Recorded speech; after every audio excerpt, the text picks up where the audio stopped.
최근 우리나라에서 연이어 일어나고 있는 폭력과 살인으로 인하여 우리 모두가 큰 충격과 슬픔에 빠져 있습니다. 노아의 시대에 그 사회가 매우 폭력적이었는데 해가 갈수록 노아의 시대와 같다는 예수님의 말씀이 진리라는 것이 나타납니다. 가인의 후손인 라멕은 그 폭력성이 극에 달했습니다. 자신에게 누군가 조그만 손해나 또 상처를 입힐 때 77배를 복수하는 그 잔인함, 그리고 그것을 자랑하는 폭력성을 보여주었습니다.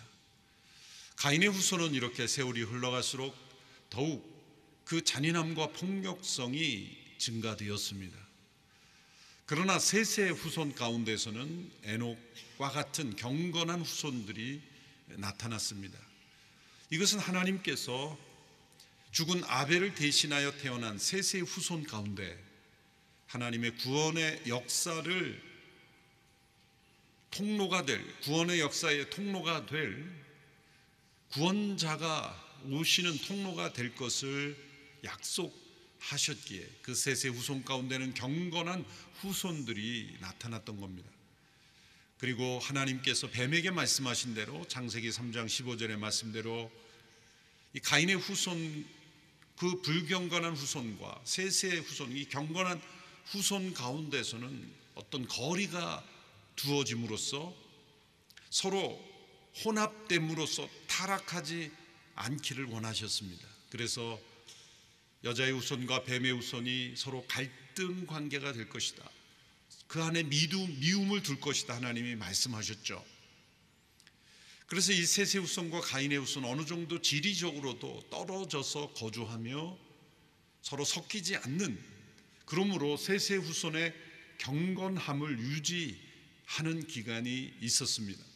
그런데 창세기 6장 노아의 시대에 이르렀을 때 하나님이 뜻하신 바대로 그렇게 경건함이 유지되기보다는 도리어 불경건한 이들에 의하여 경건한 후손들마저 그 경건함을 잃어버리는 상황에 처해 있다는 것입니다. 창세기 6장 1절에 하나님의 아들들이 사람의 딸들의 아름다움을 보고 좋아 보여 결혼함으로써 그 타락이 가속화되었다라고 말합니다. 우리가 악을 미워한다면 악인과의 거리를 두게 마련입니다. 물론 악인이 구원받고 그들도 돌아오도록 하는 노력은 해야 됩니다만, 그러나 그 악인과 함께 교제함으로써 그것이 꼭 이루어지는 것은 아닙니다. 진정 하나님 중심으로 산다면 악한 무리와 함께 동행할 수는 없는 것이죠. 노아의 시대에 이르러서 셋의 경건한 후손들마저 가인의 후손들의 이 불경건함에 휩쓸리고 혼합되고 그리고 경건함을 잃어버리는 그런 상황에 처하게 되었다라는 것을 말씀하는 것입니다. 하나님께서 때로 이 세상의 악인들에게도 은혜를 베푸시는 기간이 있습니다. 예수님께서 말씀하신 대로 선인과 악인 모두에게 하나님께서 햇빛과 단비를 내려주시는 은혜로우신 하나님이라고 말씀했습니다. 하나님 본성, 성품 자체가 은혜이시기에 하나님을 경외하는 사람들에게만 햇빛과 단비를 주시고 하나님을 믿지 않고 예수 믿지 않는 사람들의 땅에는 햇빛과 단비를 주지 않는 그런 하나님이 아니시죠.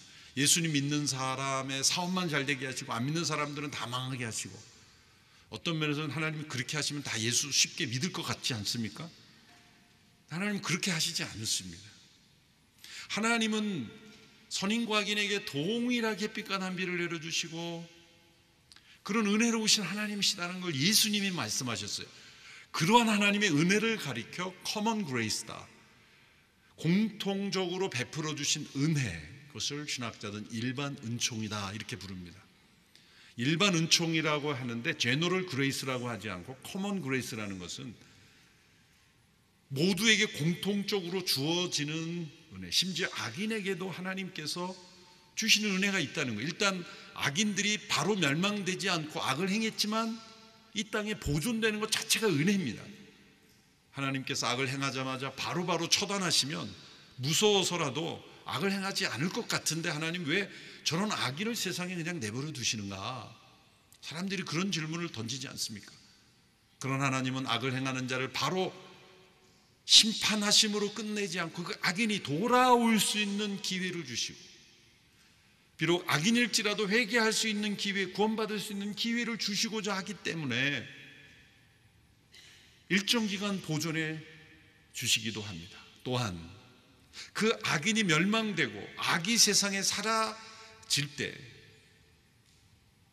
하나님께서 택하신 백성들, 경건한 후손들, 선한 백성들까지도 함께 피해를 입을 수 있기 때문에 하나님께서 보존시켜 주시는 은혜가 있는 것입니다. 여러 가지 목적이 있는 거죠. 그런데 하나님께서 이러한 커먼 그레이스, 일반 은총마저 하나님께서 중단하시는 때가 있는데, 그것은 더 이상 내버려 두면 경건한 후손들이 이제 찾아볼 수 없게 되는 시점에 하나님은 모든 악에 대한 심판을 집행하십니다.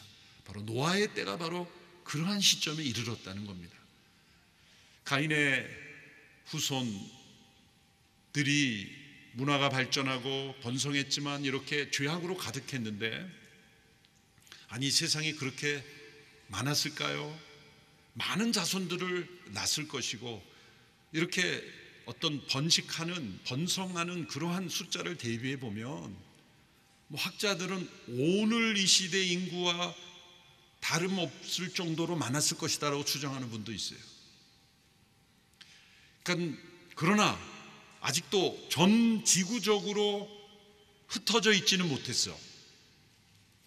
그런데 그 타락상이 함께 모여 있으므로 급속하게 전염병이 번지듯이 사람들의 잔인함과 폭력성이, 그 죄악의 전염성이 심각하게 퍼져나갔고 경건한 후손들을 찾아보기 어려울 정도였다. 그것이 오늘 본문 6장 5절 6절의 말씀입니다. 5절 6절 우리 같이 읽어보겠습니다. 시작. 여호와께서 사람의 악이 세상에 가득한 것과 그 마음에 품는 생각이 항상 악하기만 한 것을 보셨습니다. 여호와께서 땅에 사람을 만든 것을 후회하시며 마음으로 아파하셨습니다. 인간의 타락이란 단지 잘못된 행위를 하는 것 그 이상이며 보다 깊은 의미가 있는 것입니다. 그것은 사람들이 악을 행하는 시스템을 만들고 그것을 즐거워하는 지경까지 이른다는 겁니다. 마약을 복용하는 사람들 왜 합니까? 그것에 어떤 순간적이나마 즐거움이 있기 때문에 하는 것이 아니겠습니까? 그리고 그것을 행하는 시스템이 있는 겁니다. 사람들은 단지 잘못된 행위를 무작위적으로 하는 게 아닙니다. 고도의 지능이 그 악에 이용되어서 시스템을 만들고 그래서 악을 행하는 겁니다. 이 세상에 존재하는 부패 구조, 이권 카르텔, 수많은 그러한 흐름들이 악의 축이 되어 세상 속에 영향을 미치지 않습니까? 칼뱅은 인간의 마음을 가리켜 죄악을 생산하는 공장이라고 말했어요. 이 공장은 악이 그냥 나온다는 게 아니죠. 나름대로의 메커니즘이 있다는 거예요. 악의 메커니즘이 있는 겁니다. 제일 중요한 건 사상적인 기초를 잡습니다. 이념적인 그 토대를 가집니다. 그 위에 악을 쌓는 겁니다. 근본적인 사상의 기초는 뭘까요? 그 토양은 무엇일까요? 하나님 없는 무신론입니다. 그 무신론의 대표적인 게 유물론이고, 인간의 영혼까지도 물질로 만들어버리는, 모든 것을 계급구조, 계층구조, 대립구조로 생각하는 그러한 유물론적 사고방식. 오늘 이 시대는 네오막시즘이라는 이 하나님 없는 이념의 세계가 온 세상을 뒤덮고 있고, 소위 소셜 젠더, 사회적 성이라는 것도 그런 일종의 혁명과도 같은 사상적인 토대예요. 하나님께서 정해주신 질서를 나는 하나님 믿지 않기 때문에 그 질서는 예수 믿는 사람들만 받아들이는 거지 나는 받아들이지 않는 것이다. 그러나 그렇습니까? 인류 역사를 보면 양성의 질서가 모든 인간의 기본적인 토대이고 그것이 삶의 근간이 있는데 그 질서를 무너뜨리는 것은 어디서 나온 것입니까? 무신론에서 나온 것이고, 그것을 토대로 해서 사람들의 생각이 악을 생산하는 공장처럼 되어버렸다. 사람들의 생각하는 것이 항상 악하기만 한 것을 보셨다. 이 악은 누군가를 꼭 해친다고 악이 아닌 것이죠. 스스로 하나님 없는 삶을 사는 것 자체가 성경의 정의는 악입니다. 하나님을 떠난 그 자체가 악인 것이죠. 나는 이 말씀에 해당되지 않는다고 말할 사람은 아무도 없는 것입니다. 마음속에 하나님을 부정하고 창조주를 부정하고 하나님의 살아계심을 부정하고 예수 그리스도의 진리되심을 부정하면 항상 악할 뿐인 것입니다. 하나님은 이러한 세상과 인간의 모습에 대하여 후회하셨다고 말씀합니다.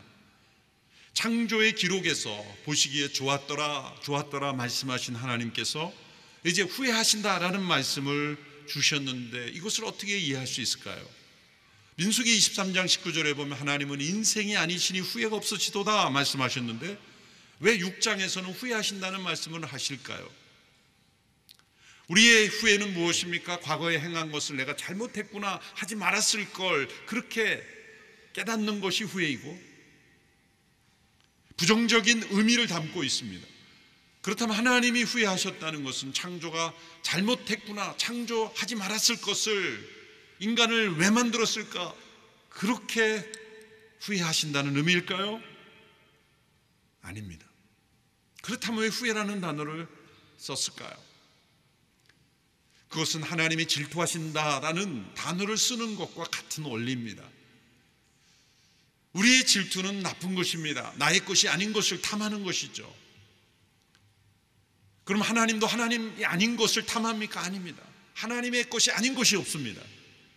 하나님의 질투는 마땅히 하나님께 속해 있어야 하는데, 하나님의 주인 되심을 인정하지 않는 자들에 대하여 느끼는 하나님의 가슴 아파하시는 사랑, 이것을 질투라는 단어로 표현한 것이죠. 그래서 십계명에도 하나님은 질투하시는 하나님이시다, 우리 성령님을 가리킬 때도 시기하시기까지 사랑하신다, 그렇게 표현했습니다. 그러므로 이 질투라는 부정적 단어를 사용함으로써 이 하나님의 강렬한, 포기하지 않는 그 사랑을 우리가 느끼도록 표현한 것이죠. 그래서 영어에서도 젤러시라는 부정적 단어를 그냥 쓰는 겁니다. 히브리어에서는 혼용을 하는 겁니다. 긍정적 의미의 이 하나님의 사랑도 질투라고 표현하고 부정적 의미의 질투도 같은 단어를 썼기 때문에 번역도 그렇게 하는 거죠. 이 후회는 무엇입니까? 하나님의 후회는 원문상으로 보면 마음을 바꾸었다라는 나함이라는 단어입니다. 그럼 번역할 때 하나님이 마음을 바꾸셨다, 이렇게 간단히 하면 되는데 왜 후회라는 단어로 번역을 했을까요? 우리 영어 성경에도 regret이라는 단어를 사용했죠. 영어에서 regret하는 것은 부정적인 의미이죠. 그러나 부정적인 의미만 있는 것은 아니죠. regret이라는 단어에 거기에는 가슴 아파하는 애통함이 표현되어 있는 거예요. 근데 우리말에는 후회라고 하면 부정적 의미가 대부분이기 때문에 이 뉘앙스를 담아내지 못하는 겁니다. 그런데 이 후회라는 단어 뒤에 덧붙여 있는 단어가 앞의 단어의 의미를 설명해 주고 있습니다. 마음 아파하신다. 그러니까 마음 아파하시며 마음을 바꾸시는 것, 이것이 후회입니다. 하나님의 후회입니다. 하나님은 창조를 잘못했다고 그렇게 안타까워하시는 것이 아니라, 하나님의 창조의 목적은 변하지 않았고 하나님의 성품도 변하지 않았기에 후회하시는 거예요. 하나님의 성품은 변하지 않으십니다. 변하지 아니하시는 성품은 무엇입니까? 거룩하심입니다. 모든 사람들이 다 타락하여 악을 범할지라도 하나님은 모든 사람을 심판하실지언정 그 악을 포기하지 않으십니다. 세상은 어떻습니까?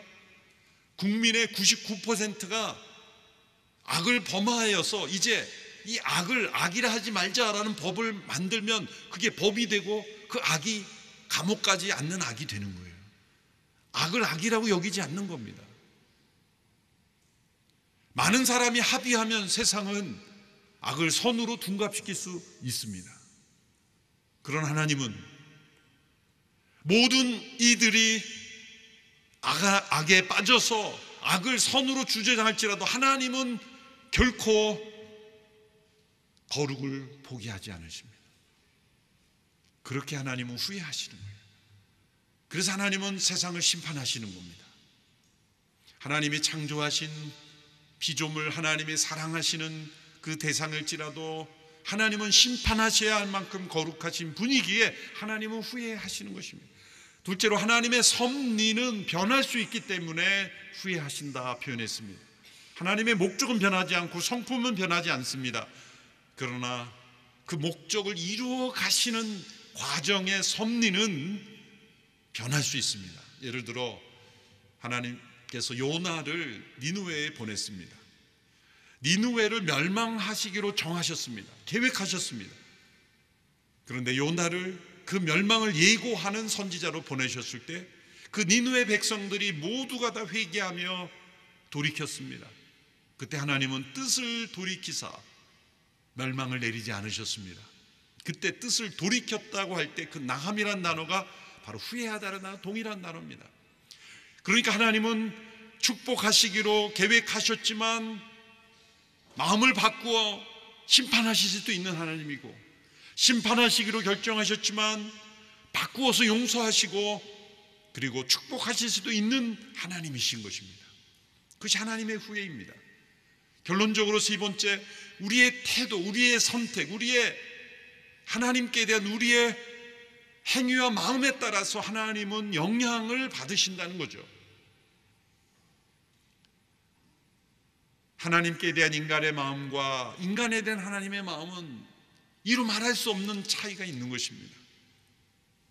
하나님은 우리의 일거수일투족, 우리의 마음과 태도, 행동에 대하여 민감하게 반응하십니다. 이것을 우리가 조금 느낄 수 있는 것은 부모와 자녀의 마음이겠죠. 부모에 대한 자녀의 마음과 자녀에 대한 부모의 마음은 차이가 있습니다. 물론 자녀를 생각하는 부모 마음보다 부모를 생각하는 자녀의 마음이 훨씬 더 많은 자녀도 있긴 합니다. 그러나 드문 것 같아요. 대개는 자녀를 향한 부모의 사랑이 훨씬 더 큰 법입니다. 내리사랑이라고 하죠. 시집장가 보낸 자녀들도 부모들은 5분이라도 더 함께 있기를 원하지만 자녀는 5분이라도 더 빨리 가기를 원하죠.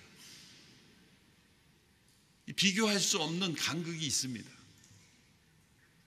하물며 하나님의 마음이, 우리의 태도와 행동에 대한 하나님의 반응은 우리가 상상할 수 없는 그런 깊이와 넓이와 예민함을 가지는 것이죠.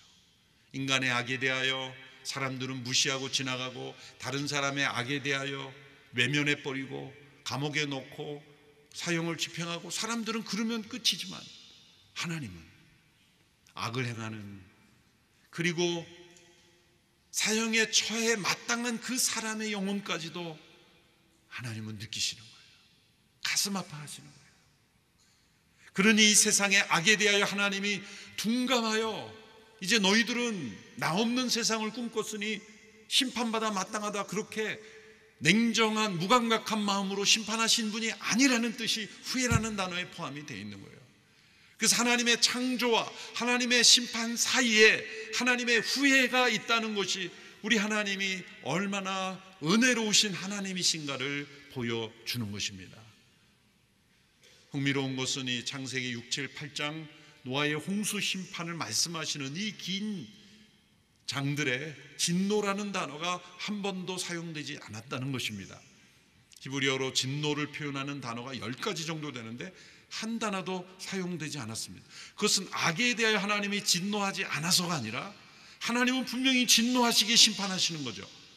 그런데 그 진노라는 단어의 표현 대신 하나님은 후회하시며 마음 아파하셨다는 단어를 표현하시는 거예요. 이 말씀은 하나님은 진노를 기뻐하고 심판을 즐기시는 분이 아니라 그 진노보다도 하나님은 더 깊은 고통을 느끼시며 심판하신다는 겁니다.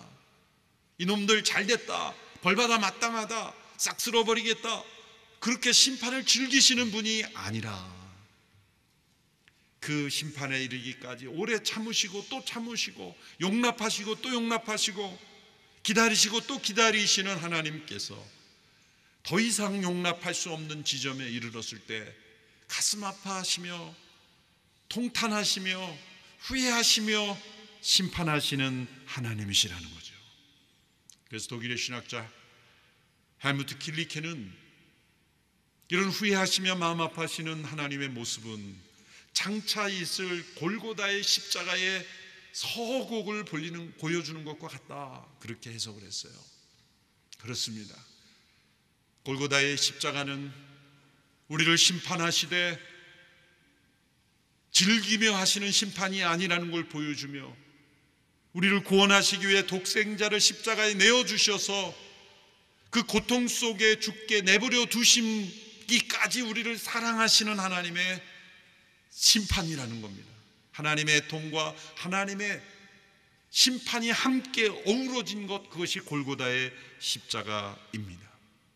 하나님께서 이 노아의 시대의 악함을 더 이상 두고 볼 수 없기에 이제 심판을 작정하셨습니다.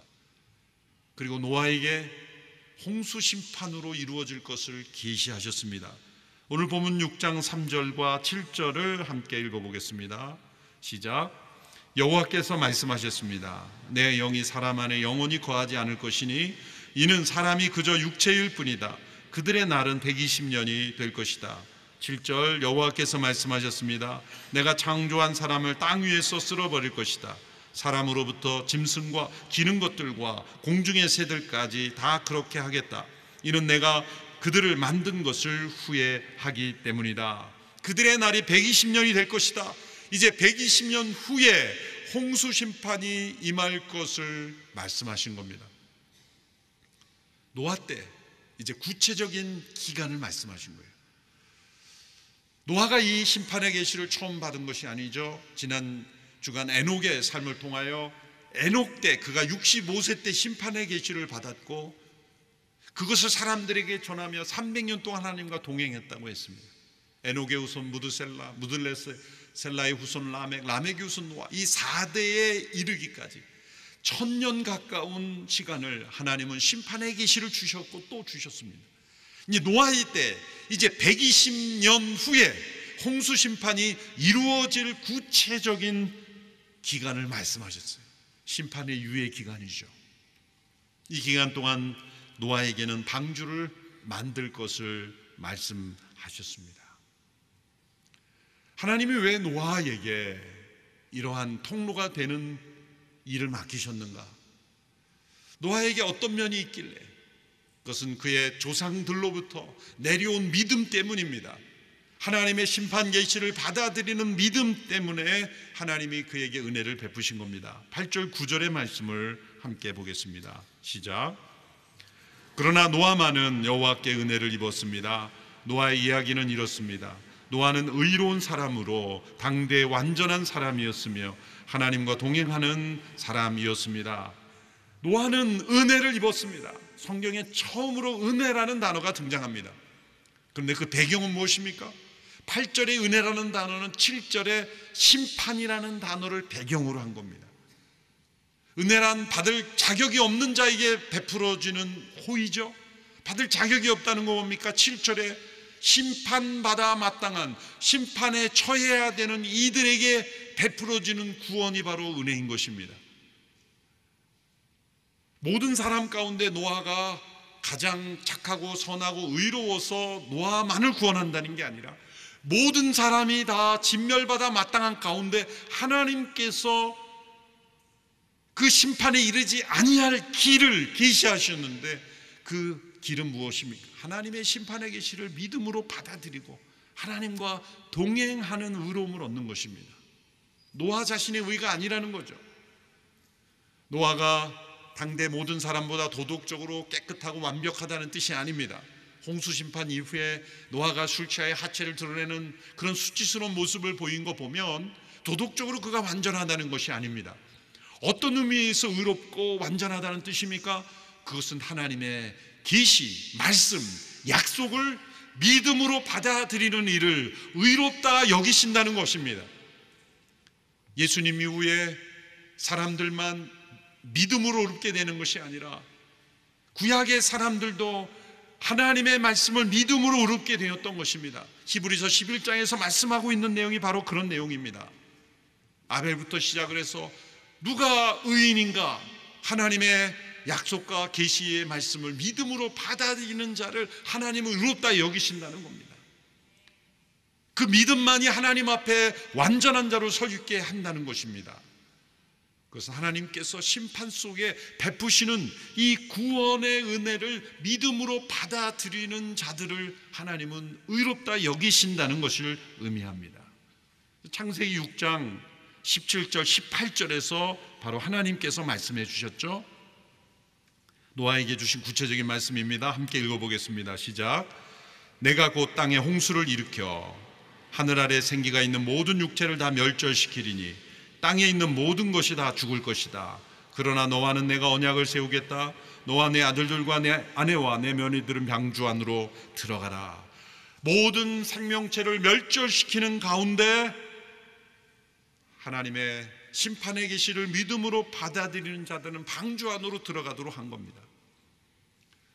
노아의 가족만 알고 비밀스럽게 들어간 것이 아니죠. 노아는 의의 선포자로 많은 사람들에게, 에녹처럼 사람들에게 이 하나님께서 마련해 주신 구원의 길이라고 말했고 방주 안으로 들어오도록 초청했지만 사람들이 받아들이지 않은 것입니다. 120년 동안 노아는 방주를 만들었고, 물론 혼자 만든 게 아니죠. 그래서 가장 안타까운 사람들이 뭡니까? 방주 함께 만들어 놓고 못 들어간 사람들, 그런 사람들이 가장 안타깝겠죠. 하나님의 심판이 어디 있단 말인가, 그렇게 현실에 적응하며 살아가는 수많은 사람들, 그러한 사람들은 이 노아의 가문을 통해 전해진 이 구원과 심판의 계시를 받아들이지 않았습니다. 그래서 심판과 구원의 갈림길에서 심판에 처하게 된 거죠. 구원받은 이들은 8명밖에 되지 않았다는 것이 충격적이지 않습니까? 그만큼 사회가 악해졌다는 거죠. 하나님께서 이 세상을 끝까지 지켜보셨다는 거예요. 이 시대는 노아의 시대와 같습니다. 하나님께서 세상을 참고 또 참고 또 참으시지만, 그러나 하나님을 믿고 의지하는 백성들을 이 멸절되기까지는 내버려 두지 않으실 것입니다. 언젠가 마지막 심판은 옵니다. 노아의 홍수 때에 방주를 통해 하나님께서 구원하셨다는 것이 어떤 설화처럼, 동화 속의 이야기처럼 여겨집니까? 여러분, 모든 지리, 과학, 물리, 어떤 심지어는 공원에, 국립공원의 산에 가보면 계곡을 설명할 때 이런 멘트가 나옵니다. 대격변 때문에 이렇게 됐다. 대격변. 이 지구상에 전 지구적인 대격변이 있었다는 거죠. 여러분이 비행기를 타고 이렇게 그랜드 캐년이라는 그 프로그램을, 다큐멘터리 한번 보시면 앞에는 수억만 년의 그 누적, 그 축적을 통해서 이렇게 뭐 저기가 되었다라고 말하는데, 마지막 부분에 가면은 대격변이 가지고는 설명할 수 없다는 거예요. 처음과 끝이 달라요. 이 깊은 계곡, 이 산과 이 모든 형태가 대격변이라는 한 단어가 설명하는 거예요. 그거는 하나님 믿지 않는 학자들도 말하는 거죠.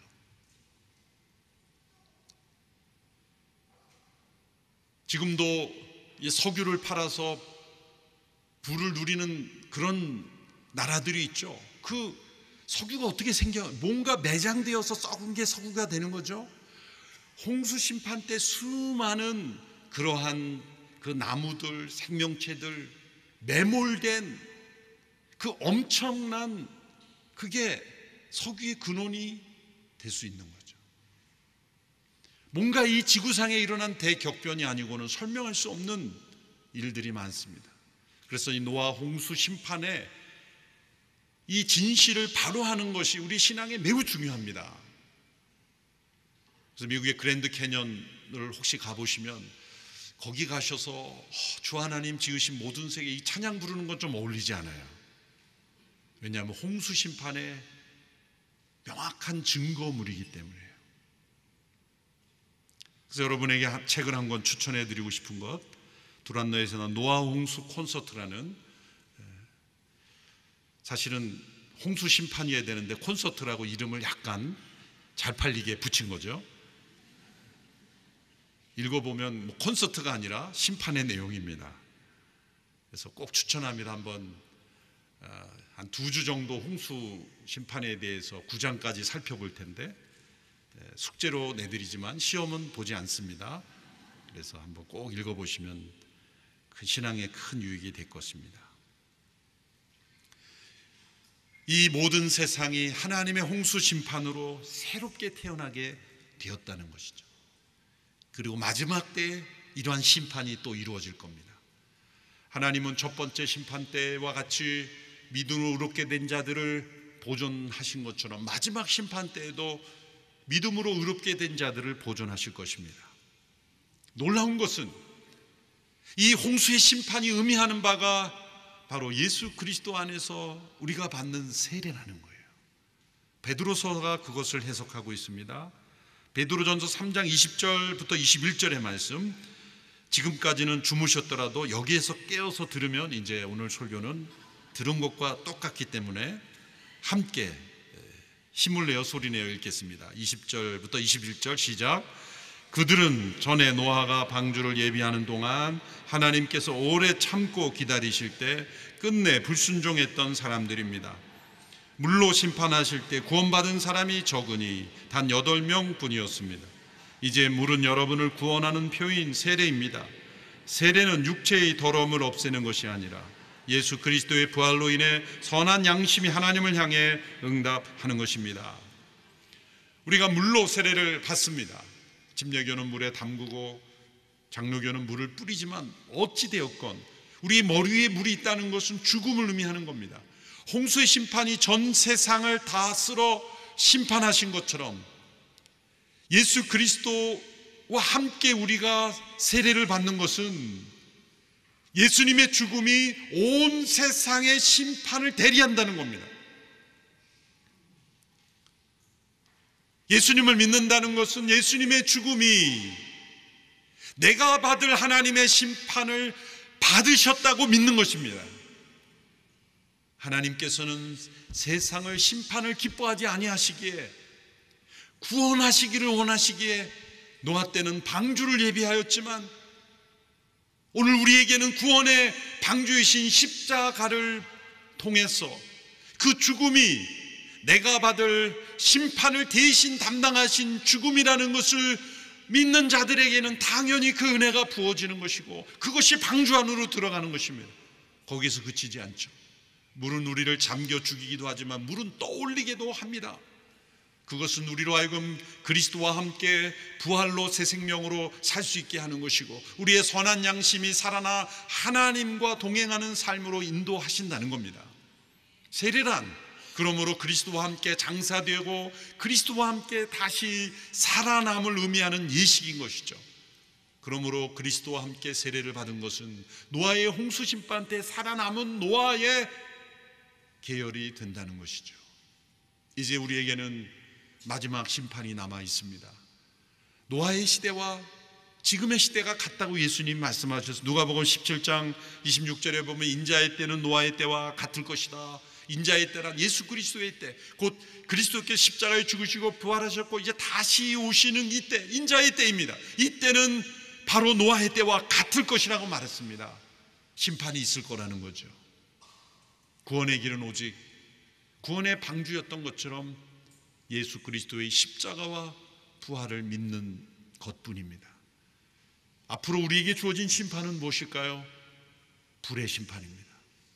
하나님은 노아에게 다시는 물로 심판하지 않을 거라고 말씀하셨지만 남아있는 것은 불입니다. 물의 심판이 아닌 불의 심판. 요한계시록에 나타나죠.